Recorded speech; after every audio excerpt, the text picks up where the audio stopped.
It seems like you can pretty much game on every single device now. Even like Samsung fridges have giant tablets built into them. You can't tell me there's not people that have it modded to play Super Mario and Pac-Man while you're opening up your fridge.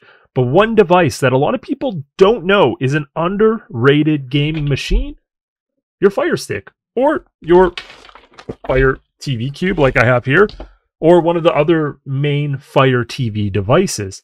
You can actually set up retro gaming systems and play all of your favorite classics pretty much with zero lag. So we're going to complete the full tutorial in today's video. If you're new to the channel, hit the subscribe button right down below. And if you want to support the channel, consider purchasing IPVanish down below from the link. That's our sponsor for today's video. It's a good way to hide your activity while you're doing online things, such as potentially getting ROMs. A VPN might not be a bad thing to have connected. There's a huge discount down below in the link. Let's get into today's video. So thing number one you're going to need to get started, besides of course a Fire Stick, which let me say any of the devices will work fine. Even if you get the Fire Stick Lite, it will still be able to do what we're talking about today. Now, if you want a little bit more performance, make sure you consider something like the Fire Stick 4K Max 2. That's probably your best option overall. But the one thing you're going to need for sure is a controller. Now, this is a really great one. I have the link down below in the description. It's from 8BitDo, and it's the 30SN Pro. So it's like a retro Super Nintendo controller. Even the joysticks feel pretty authentic. But the great part is, oh, I got like some cola there or something.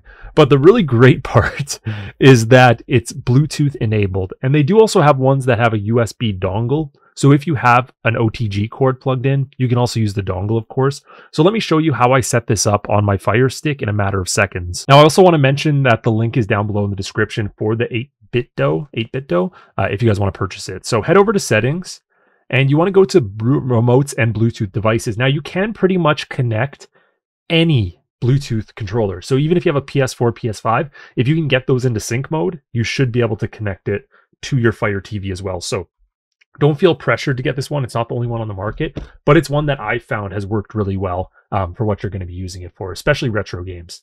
So click on gaming controllers. You can see mine's already connected, but all you have to do is just put it into Bluetooth pairing mode. So on this one, I believe you just have to hold down the little pairing button right here. It just takes a few seconds. Now for this one, it just has some little lights that move when it's in pairing mode. And then for here, I just click on the controller and that's it. It auto connects. Now, if you're adding a new one, click add game controller. And that will pop up any Bluetooth controller that's now in searching mode.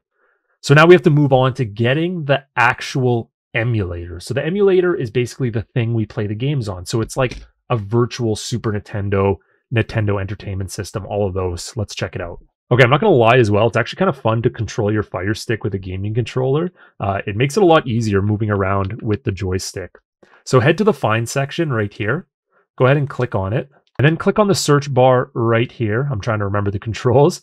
And the emulator we're going to be using is called RetroArch. Now, this is actually a completely free emulator.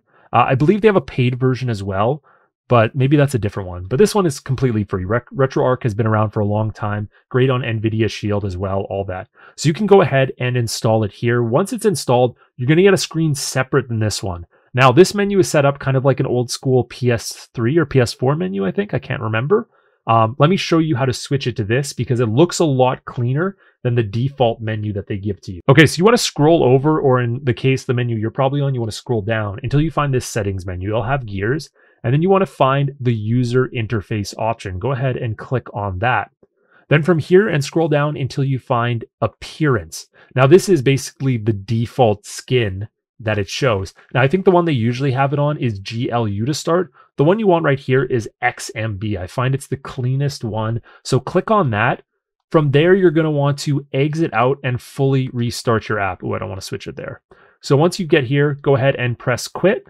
And then you can reboot RetroArch, and that will completely change your style. So here, I'll give you guys a bit of a preview. Let's change it to RGUI. Go quit. Reload, and you can see like this is like an old school menu. I don't like this one at all.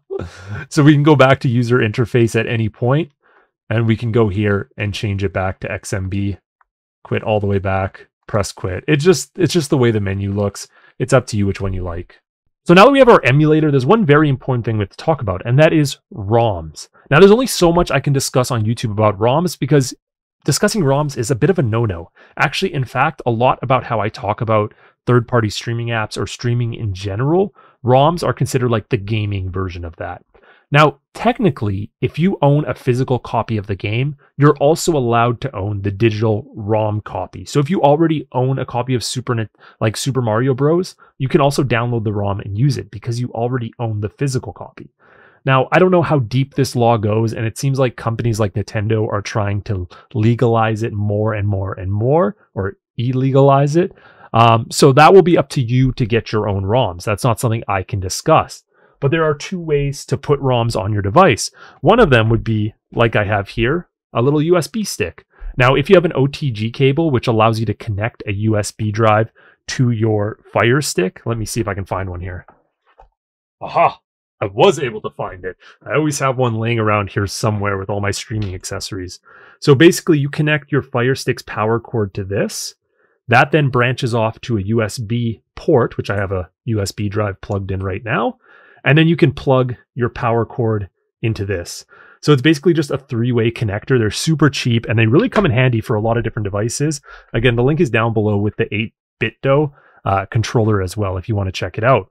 Now you can just load ROMs directly on this, and that's probably the best and straightforward way to get a bunch at a time. The other way would be using an app like Downloader. Okay, now from the Amazon App Store again, go ahead and type in, oh, I keep pressing the wrong key. These got me backwards. Go ahead and type in Downloader. Now it's the big orange button with the white download arrow. So you can click on that and install it. Now this is basically just an app that also prompts installs from download, but also allows you to download files. And this will basically go to the download folder on your Fire Stick. So you can look up different websites that you know you can get these from. Go ahead and go to them and download the ROMs. Now, again, you should comply with all legal rules to ROMs, but that's up to you what you do with them once you have them. So that should go on the download folder of your Fire Stick. So that way they're actually on the root of the device instead of putting them on a USB stick, which of course would save you more memory and all. So definitely the USB method would be the way to go, but you will need that extra OTG cable down below. So if you don't want to wait for it, you can go ahead and do this method. That way you can get the ROMs on there. Okay, now I'm going to go over how to play a game. I do want to show you some of the settings, but I don't really want to go too much into it because there's so much that you can play around with, and I'm not an expert at all of them, so I don't really want to get too far into it. But one thing you can do is go to settings and go to input, and typically it will read your controller pretty well, but sometimes you might have to go into hotkeys or menu control, or let's see here, I believe it's retro pad binds. Yes, and then so for your port 1 controller, you can customize all the different controls. That way you can totally set up your controls how you like them. Like I said, most controllers will auto sense it, but if they don't, you can go into that. Now they do also have useful hotkeys, which will allow you things like to quit. So for example, if you want to quit on this controller, you just press L3 and R3. You should learn what your quit and also save state is. So F2 or F4. So you should definitely change that because that's set for a keyboard, which isn't really useful. Now save state is basically saving that point in the game where you're at instead of doing a physical save, which I believe you can also do pretty successfully in ROMs. So the states are just useful when there's no save point. So think of it as like an auto save in today's day and age of gaming, except for without the auto part. Okay, now to play games, this is what we do. So first you want to go to load core. Now the cores are essentially emulators. So you're going to want to download a core. You can see there's all these different gaming systems, so many to choose from. Everything up to like PS1 is on here, which doesn't play great, by the way. So PS1 on this system isn't necessarily, reliable. But you can also get, of course, if we scroll, you're going to see where is the Super Nintendo. So right here under the Nintendo section, you can see SNES, NX 2002, 2010. So get one of these versions. I have the most current one right here. Again, these are just emulators, so they're just the shell basically. So from here, go ahead and go back, and then you can go to load content. Now you have to find where your ROMs are on your device. In my case, mine are in storage, which is my USB. Here's my USB folder. I have Super Nintendo listed right here. And here we go. I have Super Mario World loaded right up. I own a copy of it, so it is completely legal, Nintendo. You can click on it right here. And now you can play your pretty much most classic game in a matter of seconds. You can see I even started a file here already. You can load on. And for systems like this, like Super Nintendo, SNES, even Sega, it works pretty flawlessly. So you won't notice, excuse me, you won't notice a lot of input lag, and you can pretty easily play the game just like how you used to, especially if you have a pretty responsive controller, which I do. So this controller with the Bluetooth works really well. You can see I'm a little rusty here, but you do have to get used to playing it with like on a system like this. It does feel a little bit different, but having this controller definitely makes things a little more enjoyable. Is this the one you go down? I thought you went down one of these. But yeah, honestly, it works pretty good, and I was very impressed with how easy it is to transform your Fire Stick into a system like this, and just a really fun way to get even more out of your device that you didn't know you could get. This is the one we go down for sure. So hopefully you guys enjoyed this video. If you want more content like this or anything about your streaming device, hit the subscribe button right down below. It's a great way to stay up to date with what I'm doing in the community. Thanks for watching, guys. I'll see you in the next one.